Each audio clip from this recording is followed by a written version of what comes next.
నమస్కారం. చట్టసభల్లో వనిత కార్యక్రమానికి స్వాగతం. పైకారావుపేట్ తెలుగుదేశం ఎమ్మెల్యే వంగలపూడి అనిత మనతో ఉన్నారు. ఆమెతో మాట్లాడి ఆమె రాజకీయ జీవిత విశేషాలను, మనోభావాలను తెలుసుకుందాం.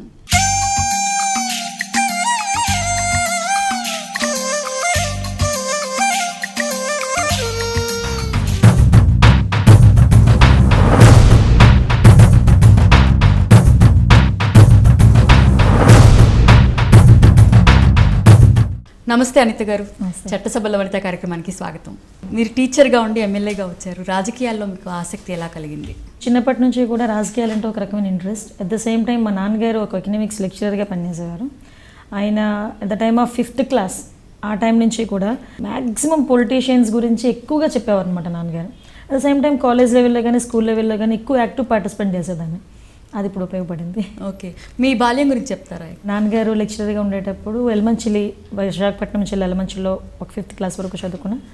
తర్వాత అనకాపల్లి, మ్యాక్సిమం కాలేజ్ లెవెల్కి వచ్చేసరికి ఉమెన్స్ కాలేజ్ ఆఫ్ అనకాపల్లి, తర్వాత degree ML college Anakapalli, MSc GITAM college, next MA literature Andhra university and MEd also Andhra university.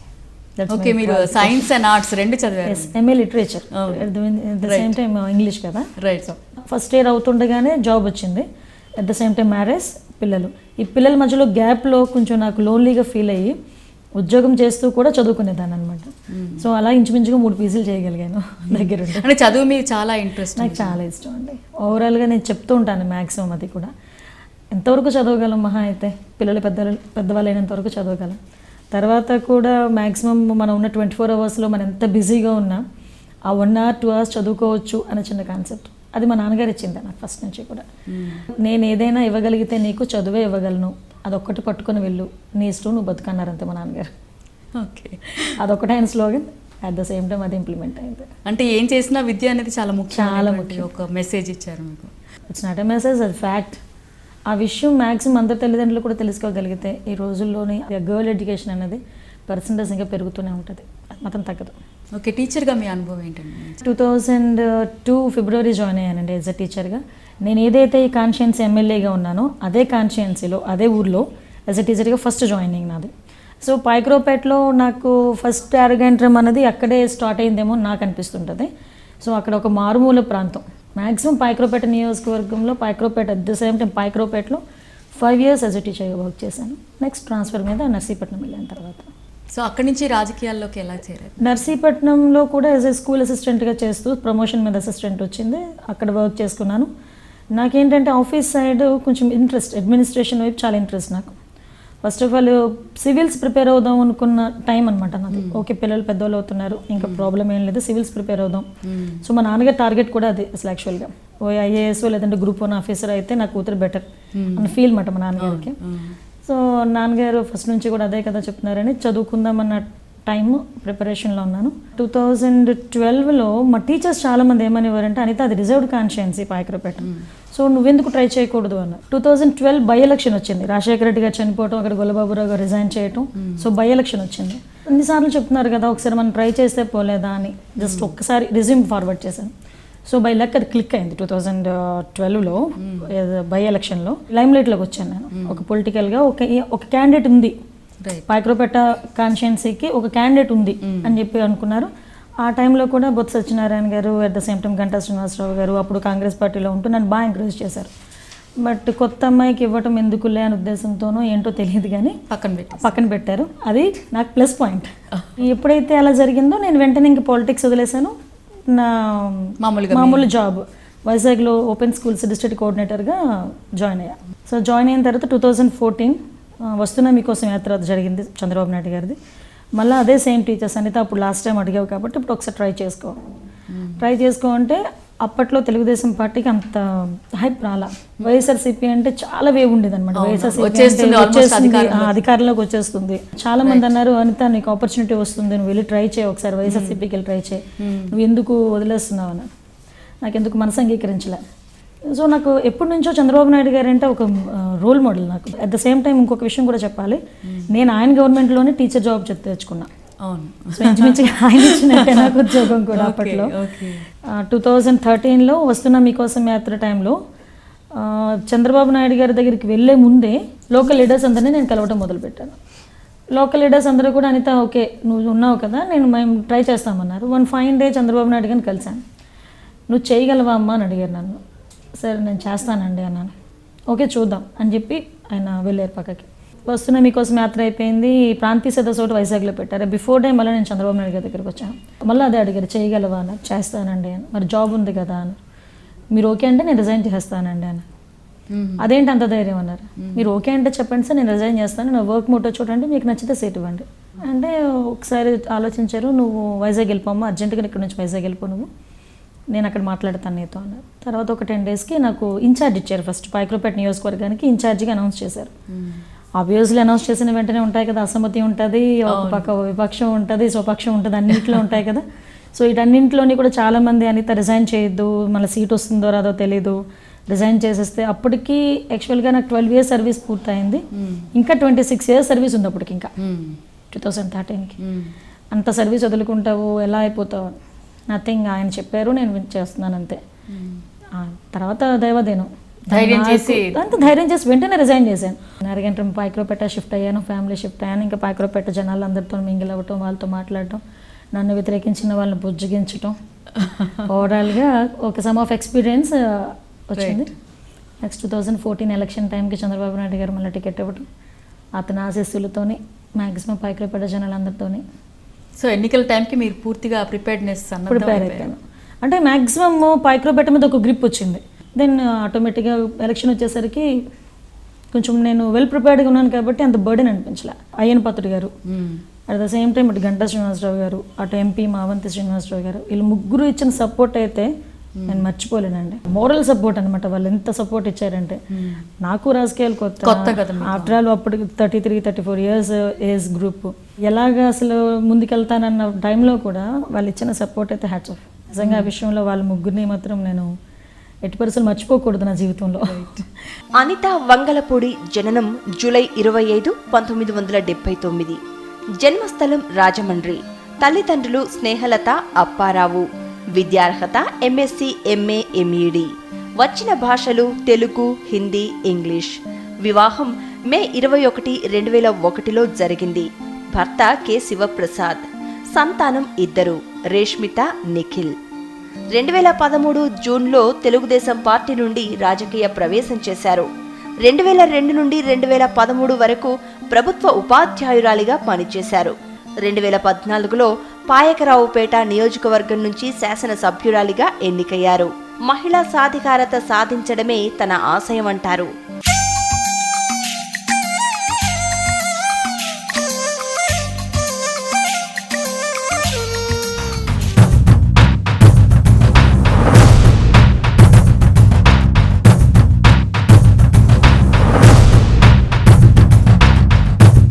మీరు రాగానే అంటే మీకు విజయం లభించడం ఎలా అనిపించింది మీకు? ఈ విషయంలోని నాది ఓవర్ కాన్ఫిడెన్స్ అనుకోండి, వాట్ ఎవర్ ఇట్. ఏమనుకున్నా నేను ఎలక్షన్లోకి దిగే ముందే, రాజకీయంలోకి దిగే ముందే నేను మా హస్బెండ్ కూర్చొని మాట్లాడుకున్నాం. పాలిటిక్స్ అంటే ఇలా ఉంటుంది, మన ఇద్దరి మధ్య మ్యూచువల్ అండర్స్టాండింగ్ లేకపోతే ఇద్దరికి మన ఫ్యామిలీ డిస్టర్బ్ అవుతుంది. సో అది నీకు ఓకే అనుకుంటే నేను ముందుకెళ్తా, లేదు అనుకుంటే లీవ్ ఇట్, నా ఉద్యోగం నేను చేసుకుంటాను, మీ బిజినెస్ మీరు చేసుకోండి, లేదనిత గో హెడ్ అన్నారని. సో అక్కడతో అది క్లియర్ అయిన తర్వాత నుంచి కూడా జస్ట్ నేను టికెట్ తెచ్చుకున్నానంటే గెలుస్తానని నమ్మకం నాకు చాలా ఎక్కువ. చాలామంది ఎలక్షన్ టైంలో 1 week బ్యాక్ వరకు, ఇంకా ఎలక్షన్ జరుగుతుంది ఇంకా 1 weekలో అనగా, ఆ బ్యాక్ వరకు కూడా వైఎస్ఆర్సీపీ గెలుస్తుంది పాయకరావుపేట, రిపోర్ట్స్ అన్నీ వైఎస్ఆర్సీపీ గెలుస్తాయని. మ్యాక్సిమం రిపోర్ట్స్ అని అలాగే వచ్చినాయి. నేను ఒకటే అన్నా, ఒక్కోటితోనైనా గెలుస్తాను, ఒక్కోటితోనైనా గెలుస్తాను, చూడండి అన్నాను. అసలు మీ కాన్ఫిడెన్స్ ఏంటి? నాకు కాన్ఫిడెన్స్ ఉంది, ఒక్కోటితోనైనా గెలుస్తాను, అనిత ఎమ్మెల్యే అనిపించుకుంటా, ఇట్స్ మై కాన్ఫిడెన్స్. 12 rounds వరకు వైఎస్ఆర్సీపీ హైప్లో ఉంది. చాలామంది అన్నారు అనిత ఓడిపోయిందని, అనితకు అవసరమా అని. అంటే ఓడిపోయిన తర్వాత వచ్చే మాటల సంగతి తెలుసు కదా మీకు. ఒక టీచర్గా, ఆఫ్టర్ ఆల్ ఒక టీచర్గా ఉద్యోగం చేసుకుంటున్న అమ్మాయికి ఇప్పుడు అవసరమా? ఎక్కడో ఎదిగి ఒకేసారి కొండకి గ్యాలం వేసింది. ఈ వర్డింగ్స్ అన్ని చూస్తున్నాను, వింటున్నాను, నేను అక్కడ ఉండి కూర్చున్నాను. కానీ ఎక్కడో చిన్న ధైర్యం, ఎక్కడ ధైర్యం కోల్పోలేదు, అలాగే కూర్చున్నా. మా హస్బెండ్ కొంచెం డేలా పడ్డారు, ఏం లేదు నాకు సెంటిమెంట్, నా కూతురు. నేను అలా కౌంటింగ్ హాల్ నుంచి జస్ట్ బయటకు వచ్చి పాపను పిలిపించండి అన్న. పాపను పిలిపించుకొని ఒళ్ళో కూర్చోబెట్టుకున్నా. ఇప్పటికీ మెమరబుల్ మూమెంట్ నాకు అది. కూర్చోబెట్టుకొని అందరూ అన్నారు ఇక్కడ నుంచి వెళ్ళిపోండి మీరు, ఎందుకు ఒకవేళ ఇన్ కేస్ ఏదైనా జరిగితే. వెళ్ళమంటే వెళ్తాను కానీ జరుగుతుంది అన్నది మాత్రం వెళ్ళట్లేదు, నేను వెళ్తా అన్న. నా కూతురుని కూర్చోబెట్టుకొని ఒళ్ళో కూర్చోబెట్టుకొని కార్లో గ్రీన్ పార్క్ హోటల్కి వెళ్ళి కూర్చున్నా. అమ్మ ఎందుకో నా చేతి మీద పెన్ తీసుకొని దానికి 5 years అనిత వంగలపూడి అని చేతి మీద రాసి కింద MLA అని రాసిందండి. జస్ట్ మా హస్బెండ్కి ఫోన్ కాల్, అనిత 3000 మెజార్టీతో గెలిచింది వచ్చేయండి అని. ఇట్స్ మెరాకిల్ నిజంగా. సో ఈ ఆత్మవిశ్వాసం అనేది మీకు ఎలా కలిగింది? అంటే ఈ సెల్ఫ్ కాన్ఫిడెన్స్ చాలా మందికి ఉండదు, అంటే నాకు ఆ విషయంలో మాత్రం అది మా నాన్నగారు ఇచ్చిన వరం అండి. నాకు ఈ రోజు వరకు నేను కావాలి అనుకున్నది నా దగ్గరికి రాకుండా పోలా. అంటే అలాగే నేను ఎవరిని అన్యాయం చేయక్కర్లేదు, మనం ఎవరిది తీసుకోక్కర్లా. మీకు ఒక బుక్ ఉంటుంది, అది సీక్రెట్ అని, ఇప్పటికీ నా దగ్గర ఉంటుంది. Right, Rhonda brain.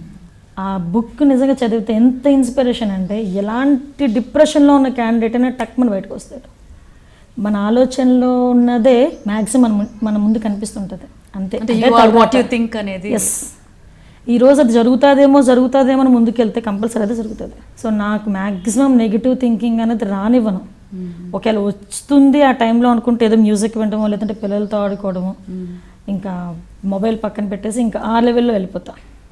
సో అదొకటే ధైర్యం అంతే. సో ప్రజా సమస్యలను మీరు ఏ మేరకు తెలుసుకోగలిగారు?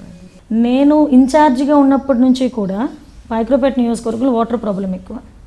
ఒక ప్రాజెక్ట్ ఉండి కూడా ఎందుకు పనికిరాని డమ్మీగా తయారవటం వల్ల నేను అప్పటి నుంచి ఫైట్ చేస్తే మొన్న రీసెంట్గా దానికి పైప్ లైన్ వేయడానికి అన్నిటికీ కూడా ఒక 80 lakhs శాంక్షన్ చేశారు రేణుపత్రి గారు.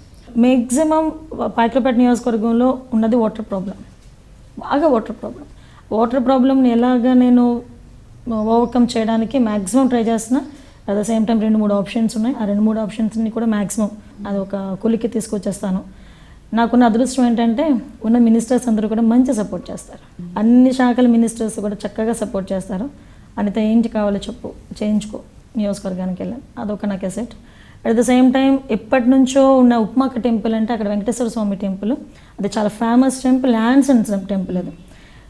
ఆ రోజు కూడా నేను ఆ గుడిలో దండం పెట్టుకోవడానికి వెళ్ళేటప్పుడు ఒక మాట అన్నారు, అమ్మ ఈ గుడికి ఏదో చేయాలి, నువ్వు గెలిస్తే అన్నారు అక్కడ పూజారి.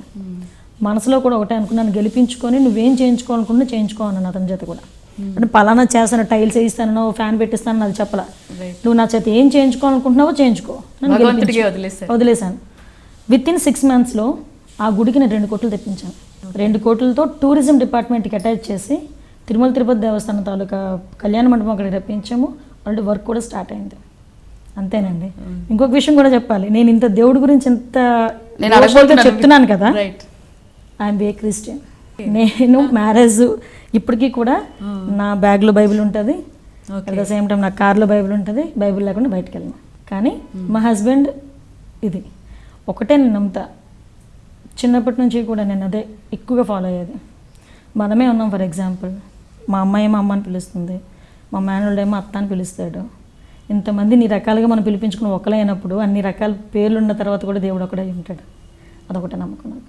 కొత్త రాష్ట్రం, ఇప్పుడు చాలా ఛాలెంజెస్ ఉన్నాయి, ఏం చేస్తారు అని అందరూ ఎదురు చూస్తున్నటువంటి పరిస్థితి, ఏ విధంగా ముందుకెళ్తారనుకుంటున్నారు? రాష్ట్రం విడిపోయింది, కట్టుబట్టలతో బయటకు వచ్చామన్న విషయం ప్రతి ఒక్కరికి తెలిసిందే. ఒక ఇంటిని నిర్మించాలంటేనే, మనం ఒక ఇంటిని కట్టుకోవాలనుకుంటేనే 1 year పడుతుంది, ఈజీగా 1 year పడుతుంది. సో మనం ఒక రాజధాని నిర్మించాలి. ఇక్కడ రాజధాని నిర్మించాలంటే ఇది బిగ్ టాస్క్. ఈ రోజుకో రేపుడుకో మనం ఏదో మంత్రం వేసేస్తే, మంత్రదండం వేసేస్తే వచ్చేసేది కాదు అది అంతా. సో ఒక్కొక్క ఈవెంట్, ఈరోజు అసెంబ్లీ లాంటి అసెంబ్లీ కట్టాలంటే ఇంచుమించు రాజధానిలో ఒక సంవత్సరం, ఈజీగా 1 సంవత్సరం పడుతుంది. అలాంటివి ఎన్ని ఆఫీషియల్స్ కట్టాలి. ఒక రాజధాని నిర్మించాలంటే it's big task. At the same time ప్రజలు కూడా ఓపికతో ఉన్నారు. 100 మందిలో 80% మనం సాటిస్ఫై చేసినా 20% సాటిస్ఫై చేయకపోతే ఆ 20% మాటలే బయటకు వస్తున్నాయి తప్ప 80 మంది వెనకాతలో మెచ్చుకున్న విషయం బయటికి రావట్లా. సో 20 మంది లైమ్లైట్లోకి వస్తున్నారు, ఏదో మాట్లాడుతున్నారు, అదే జనాలు నిజం అనుకుంటున్నారని మిగతా వాళ్ళు అనుకుంటున్నారు. బట్ ఇది తప్పు. మీరు నెంబర్, నేను చంద్రబాబు నాయుడు గారిని ఎందుకు ఇంత అభిమానిస్తానంటే 2004 వరకు కూడా ఆయన చేసిన పనులు ఈ రోజు వరకు నియోజకవర్గాలు ఉన్నాయి. మీ నెంబర్ మళ్ళీ ఆయన వచ్చిన తర్వాతే నియోజకవర్గం అభివృద్ధి చెందాలి తప్ప మరి 10 years ఏం చేశారు పొలిటీషియన్స్ అందరూ? ఒకటి చేస్తుంటే ఇంకొకటి పక్క నుంచి ఏదో ఒక విమర్శ అన్నది కంపల్సరీ. ఆ విషయంలోనే తప్ప జనాల్లో ఉన్నది కంపల్సరీ. రాజధాని విషయంలో అందరూ ఓపికగా ఉన్నారు. అట్ ద సేమ్ టైం రాజధాని నిర్మాణంలో ఒక సరికొత్త ఒరవడి మాత్రం అక్కడ మనకు కనిపిస్తుంది. ఆ విషయంలో చంద్రబాబు నాయుడు గారి మీద మాకు నమ్మకం ఉంది. అంటే రైతులకి అన్యాయం జరుగుతుంది, ఇక్కడ భూసేకరణలో కూడా చాలా మీకు సమస్యలు ఎదురవుతున్నాయి కదా, అవన్నీ అధిగమిస్తారండి? హైదరాబాద్ నిర్మించేటప్పుడు, రింగ్ రోడ్ చేసేటప్పుడు కానీ ఇన్ని కంపెనీస్ వచ్చేటప్పుడు కానీ ఇక్కడ ఆ టైంలో తీసుకున్నారు. వాళ్ళు కూడా ఎక్వైర్ చేసింది. అట్ ద సేమ్ టైం విజయవాడని సెంటర్ ఆఫ్ పాయింట్ పెట్టుకొని అక్కడ ఉన్న రైతులతోని ఏదైనా కలిసి పనిచేసి వాళ్ళని ఒప్పించిన తర్వాత తీసుకోవటానికి లేట్. మేమేమి లాక్కుందామని చెప్పట్లేదు, వాళ్ళకి ఏమి ఇవ్వమని చెప్పట్లేదు. భూసేకరణ విషయంలోని ఎక్కడా లేని విధంగా కాంపన్సేషన్స్ కూడా రెడీ చేస్తున్నారు. ఈ రోజు వరకు చరిత్రలో ఎక్కడ కాంపన్సేషన్స్ లేవు. ఫస్ట్ ఆఫ్ ఆల్ విజయవాడలో రాజధాని కట్టాలి కాబట్టి మంచి ప్రైమ్ ప్లేస్ చూసుకుంటున్నారు. ఆ చుట్టుపక్కల రైతులతో వాళ్ళు మాట్లాడుతున్నారు. మ్యాక్సిమం మొన్నటి వరకు కూడా రైతులందరూ కూడా ఒప్పుకున్నారు కూడా, దానికి కూడా ఒప్పుకున్నారు. సో ప్రాసెస్ స్టార్ట్ అయింది ఇప్పుడు. సో ఈ విషయంలో రైతుల అన్యాయం జరగటం అన్నది మాత్రం నాకు తెలిసి జరగదు. వాళ్ళ అపోహ నుంచి బయటికి రావాలి. ఏదైనా ఉన్నదనుకోండి డైరెక్ట్గా అక్కడ ఉన్న నాయకులతో మీరు విషయం చెప్పండి, వాళ్ళు చేయగలిగేది చేస్తారు. అడగకుండా అమ్మాయినా పెట్టదు. అంతే తప్ప మాకు అన్యాయం జరిగిందని ఏ అన్యాయం అంటే ఎవడు మాట్లాడరు, మీకు విషయం తెలియదు. చాలా మంది నేను అబ్జర్వ్ చేశాను, మాకు అన్యాయం జరిగింది అంటారు. ఏంటయ్యా నీకు అన్యాయం జరిగిన అన్యాయం ఏంటంటే? అనిత వంగలపూడి అభిమాన నేత సుభాష్ చంద్రబోస్ చంద్రబాబు నాయుడులు. నచ్చే రంగు తెలుపు. చికెన్తో చేసిన వంటకాలంటే ఎంతో మక్కువ. అరకులో పర్యటించటం తనకెంతో హాయినిస్తుంది అంటారు. భక్తి ఉంది. దేవుళ్ళందరినీ ఆరాధిస్తానంటారు. మెచ్చిన పుస్తకం ది సీక్రెట్. అభిమాన రచయిత రొనాల్డ్ రేస్. నచ్చిన సినిమా నువ్వు నాకు నచ్చావు అతడు. అభిమాన నటి సావిత్రి నిత్యామీనన్లు. నటుడు ఎన్టీఆర్ మహేష్ బాబులు. సంగీతం అంటే చాలా ఇష్టమంటారు. అభిమాన గాయని జానకి, గాయకుడు రేవంత్. అన్ని పాటలు నచ్చుతాయంటారు. తండ్రి అప్పారావే తన స్ఫూర్తి ప్రదాత అంటారు.